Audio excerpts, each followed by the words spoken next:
नमस्कार लाडक्या बहिणींनो, लाडकी बहीण योजना KYC करण्याची शेवटची संधी आहे. आता किती डेट असणार आहे याची सविस्तर माहिती आपण या व्हिडिओच्या माध्यमातून घेणार आहोत.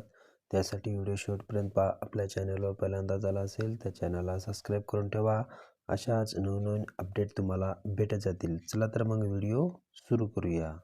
KYC दुरुस्तीसाठी मिळणार एकच संधी. मुख्यमंत्री माझी लाडकी बहीण योजनेतील बहुतांश लाभार्थी या दुर्गम या ग्रामीण भागातील आहेत.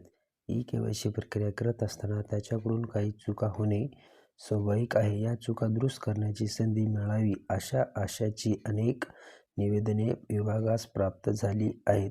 सदर योजना ही महिला सक्षमीकरणाच्या हेतूने राबवण्यात येत आहे. म्हणून या महिलांना KYC करताना झालेली चूक सुधारण्याची संधी देणे अत्यंत गरजेचे आहे. ही बाब लक्षात घेऊन KYC मध्ये केवळ एकदा सुधारणा करण्याची अंतिम संधी 31 डिसेंबर 2025 पर्यंत देण्यात येत आहे. यासोबत पती किंवा वडील यात नसलेल्या लाडक्या बहिणींना KYC प्रक्रिया पूर्ण करण्यासाठीही पोर्टलवर सुविधा उपलब्ध करून देण्यात आली आहे. ही प्रक्रिया अधिक सुलभ व सोपी असावी. जास्तीत जास्त लाडक्या बहिणींना मुख्यमंत्री माझी लाडकी बहीण योजनेचा लाभ मिळावा यासाठी महिला व बालविकास विभाग कटिबद्ध आहे. आता KYC करण्याची शेवटची दिनांक आहे 31 डिसेंबर 2025 पर्यंत आणि यामध्ये KYC करताना चुका झाल्यास एकच वेळेस दुरुस्त करता येते. हा व्हिडिओ जास्तीत जास्त बहिणींना शेअर करा. भेटूया पुढच्या व्हिडिओमध्ये नवीन माहितीसह. तोपर्यंत जय हिंद, जय महाराष्ट्र.